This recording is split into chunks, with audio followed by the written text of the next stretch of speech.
Bismillahirrahmanirrahim. Assalamualaikum warahmatullahi wabarakatuh. Melalui video ini saya akan menyampaikan koneksi antara materi teaching at the right level dengan mata kuliah lain pada mata kuliah prinsip pengajaran dan asesmen 1. Yang pertama, hubungannya dengan teori karakteristik peserta didik.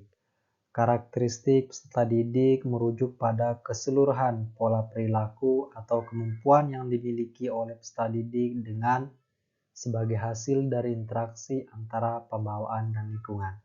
Jadi karakteristik peserta didik itu terbentuk dari lingkungan keluarga yang akan membentuk pola pikirnya dan menentukan tingkah laku sehingga berdampak pada karakteristik dari peserta didik tersebut.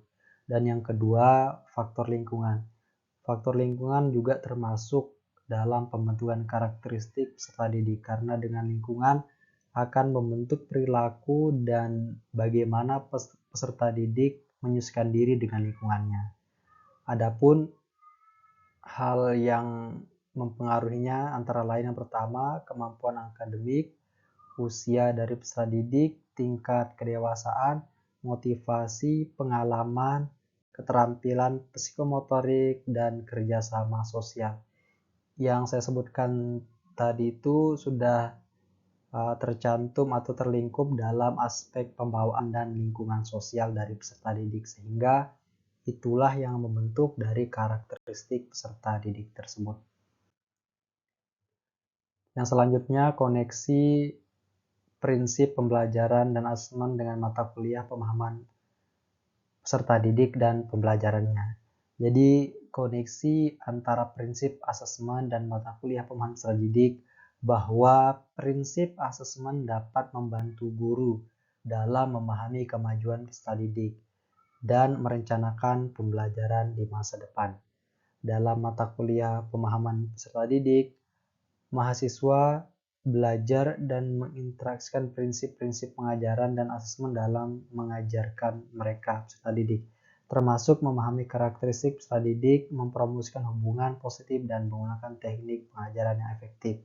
Dan yang terpenting dalam kaitannya prinsip pembelajaran asesmen dengan mata kuliah pemahaman peserta didik, yaitu asesmen dapat dilakukan pada proses awal pembelajaran, yakni dalam hal ini dapat dilakukan asesmen diagnostik awal untuk mengetahui kemampuan peserta didik dalam hal kognitif. Kemudian saat proses pembelajaran berlangsung dalam hal informatif untuk memberikan umpan balik kepada peserta didik untuk memperbaiki dan meningkatkan kualitas pembelajaran yang sesuai dengan karakter dan kebutuhan belajar dari peserta didik. Dan yang terakhir pada saat akhir pembelajaran atau sumatif. Dalam hal ini untuk mengetahui sejauh mana pemahaman peserta didik, mengevaluasi pembelajaran dan memberikan penilaian. Sehingga dari umpan balik tersebut, pendidik dapat mengevaluasi pada pembelajaran untuk meningkatkan kualitas pembelajaran lebih baik di masa depan. Terus yang selanjutnya, koneksi prinsip pembelajaran dan asesmen dengan mata kuliah pembelajaran berdiferensiasi. Pada prinsipnya, asesmen yang efektif dapat membantu guru dalam mengidentifikasi kebutuhan belajar siswa dan memperoleh informasi tentang kemajuan siswa dalam pembelajaran berdiferensiasi. Jadi asesmen ini merupakan alat untuk bagaimana mengetahui profil dari peserta didik, sehingga dari profil tersebut pendidik bisa memberikan pembelajaran sesuai dengan kebutuhan belajar dari peserta didik.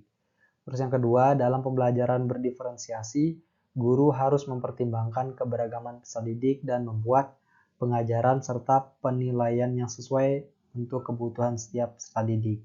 Terus yang terakhir, jadi karena itu pemahaman tentang peserta didik itu efektif terhadap asesmen yang dibuat, sehingga melalui asesmen yang telah dilakukan itu akan merujuk pada nilai-nilai yang sesuai dengan karakteristik dan kemampuan terhadap peserta didik.